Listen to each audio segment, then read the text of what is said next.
Chapter में कितने questions करने चाहिए जनरली, इसके बारे में कोई अलग अलग पैरामीटर है, कोई एकदम फिक्स रूल नहीं है कि 10 कर लो हो जाएगा, 1000 कर लो हो जाएगा। इट ऑल डिपेंड्स आप थ्योरी में कितने उस्ताद हो, बट जनरली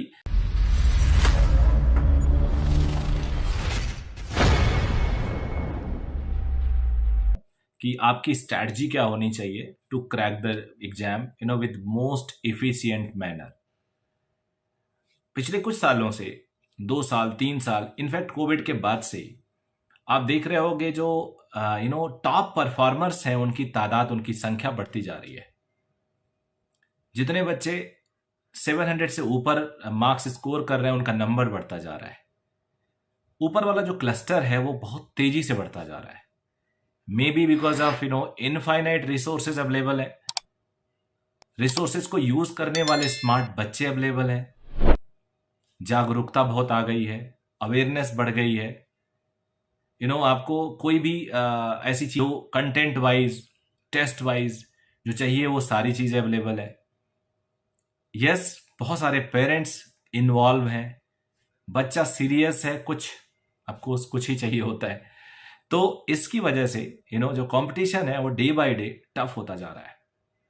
जो टॉप स्कोरर हैं, टॉप कॉलेजेस जहां पे बच्चे चाहते हैं जाना, वो मिलना थोड़ा मुश्किल होता जा रहा है। जो स्ट्रैटेजी है मेरी, वो स्ट्रैटेजी नंबर 1 मैं उसे बोल रहा हूं, और वो बहुत छोटी सी है, but yes that will help you a lot. Strategy क्या कहती है?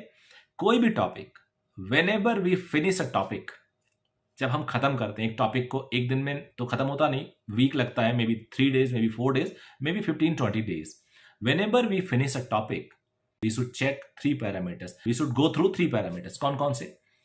सिलेबस कंप्लीशन, यानी चैप्टर का कंटेंट हर हेडिंग के साथ कंप्लीट करना है आपको, एंड आपको अपने आप को रेट करना है कि कौन से हेडिंग के सारे क्वेश्चंस आप कर लेते हो, कौन सी हेडिंग के आप कुछ क्वेश्चंस कर पाते हो, और कौन सी हेडिंग के आप बिल्कुल भी क्वेश्चन नहीं कर पाते हो। और अगर कुछ कर पाते हो और बिल्कुल भी नहीं कर पाते हो, इनको दोबारा रिसाइकिल करो before sitting for the exam, या एग्जाम देने के बाद भी नहीं आता है तो फिर एक एग्जाम दो, और तब तक इसको कंप्लीट करो जब तक आप कहने लगो सारा आता है मुझे। दूसरी स्ट्रेटजी है practice with lot of numericals.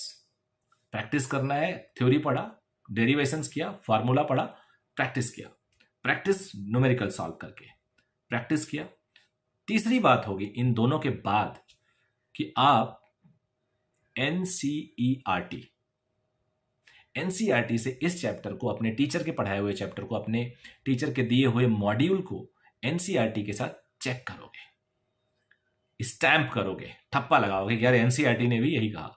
उसके हेडिंग, उसकी लाइन, सब लाइन, सारी चीजें बॉक्स में जो लिखी हुई है, पॉइंट टू रिमेंबर, क्वेश्चंस, ये सब एक बार अपने पैरामीटर पे चेक करोगे कि यहां से भी मुझे आ गया कि नहीं आ गया, कुछ छूटा तो नहीं है, अगर छूटा है तो पढ़ लिया। ये तीनों चीजें हो जाए टक, 1 2 3 कंप्लीट किया, न्यूमेरिकल किया, एनसीईआरटी चेक किया, फिर तीनों की टेस्टिंग करो। चैप्टर में कितने क्वेश्चंस करने चाहिए जनरली, इसके बारे में कोई अलग अलग पैरामीटर है, कोई एकदम फिक्स रूल नहीं है कि 10 कर लो हो जाएगा, 1000 कर लो हो जाएगा। इट ऑल डिपेंड्स आप थ्योरी में कितने उस्ताद हो, बट जनरली एक चैप्टर के 200 क्वेश्चन अगर हम ढंग से कर लेते हैं विद कॉन्फिडेंस, विद फार्मूला, कुछ देखना उखना ना पड़े, तो 200 क्वेश्चन वो सफिशियंट होते हैं, चाहे वो जेईई मेंस हो, चाहे वो नीट एग्जाम हो। इससे ज्यादा बहुत ज्यादा भीड़ करने की कोई खास जरूरत नहीं है। सो आई होप ये आपको ओवरऑल इनरिच करेगा। अगले वीडियो में फिर मिलते हैं।